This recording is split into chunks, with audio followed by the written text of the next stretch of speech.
Hello everyone, I'm Santiago and today I'm gonna be testing Resident Evil 3 Remake. So I already tested the demo that was released for this game. If you want to try out that demo, you can find it on Steam very easily. You can play like 20 minutes of the game. Well, in this video I'm going to be testing the same location basically, trying to get some explosions with a good amount of enemies on screen. So yeah, here we go.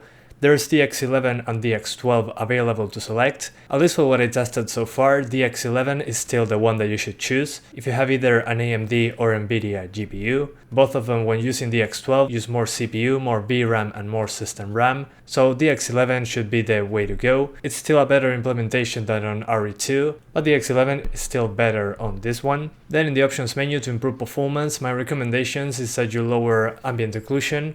If you lower it from HBAO Plus to SSAO, you get like a 10 FPS boost, so very significant difference there. Then on the anti-aliasing option, you got SMAA, TAA, and TAA plus FXAA.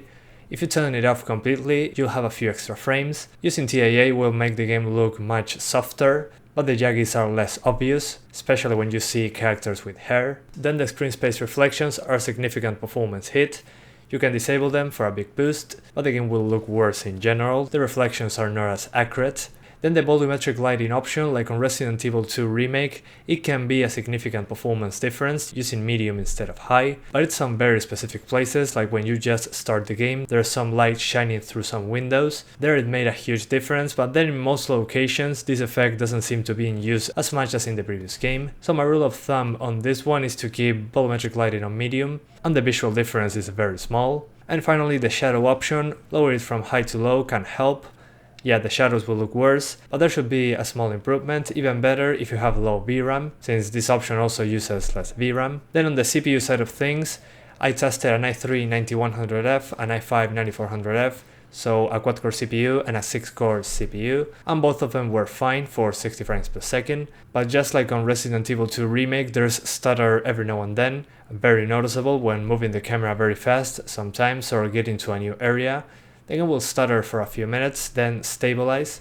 Not sure if it's DRM related or something else, but it's happening just like on Resident Evil 2 Remake, so your mileage will vary on that one. You might get a lot of stutter, you might not. Some people were reporting different things to me as well, so good luck with that. But yeah, it doesn't seem to be CPU related, since the i3 and the i5 both had those problems, and sometimes they just run the game flawlessly.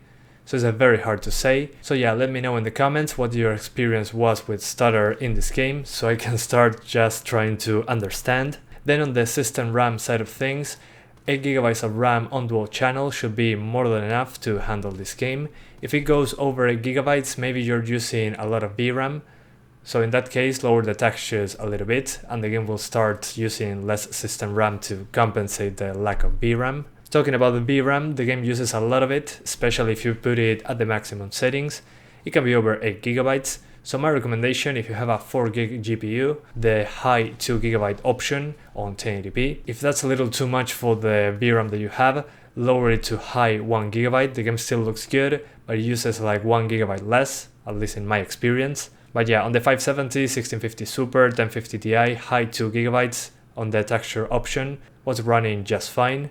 And then there's an option I talk about very little on these RE engine games, which is the rendering method. You have two options, one is normal and the other one is interlaced. And if you select interlaced, you get 10 to 15 FPS more, so a significant performance improvement. But the downside of that is that the jaggies will be more obvious. I'll show you a visual comparison at the end of the video, just check the description if you want to skip to that part. But yeah, depending on what distance you are from your monitor, you'll notice it more or less. So if you don't notice a difference, just go ahead and enable it, you get like 315 FPS, and this will be less noticeable the higher the resolution, so if you're trying to target 4K for example, you can enable this and get some extra performance, and it will be less obvious than if you enable it on 720p or 1080p. So yeah, I recommend you try it out and see how it goes. And so far what kills performance, at least in my experience with this game, is the big explosions, such as the red barrels that you explode, then volumetric lighting, then sometimes when Nemesis shows up in a cutscene.